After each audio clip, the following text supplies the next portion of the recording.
আগামী নির্বাচন নিয়ে ষড়যন্ত্রকারীদের বিষয়ে নেতাকর্মীদের সতর্ক থাকার আহ্বান জানিয়েছেন বিএনপির ভারপ্রাপ্ত চেয়ারম্যান তারেক রহমান। বিকেলে ঠাকুরগাঁও জেলা বিএনপি সম্মেলনে দেয়া ভার্চুয়াল বক্তব্যে একথা বলেন তিনি।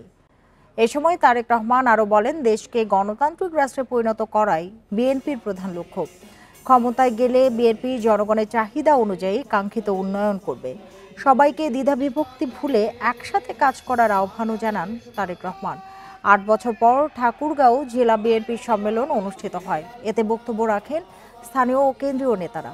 সম্মেলনে মির্জা ফয়সাল আমিনকে সভাপতি ও পয়গাম আলীকে সাধারণ সম্পাদক ঘোষণা করা হয়। 2017 সালের 31শে ডিসেম্বর সবশেষ ঠাকুরগাঁও জেলা বিএনপির সম্মেলন হয়।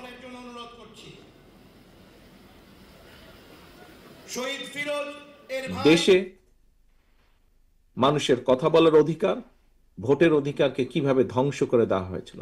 যখন এই দুটো ব্যবস্থাকে ধ্বংস করে দেওয়া হয়েছে, এর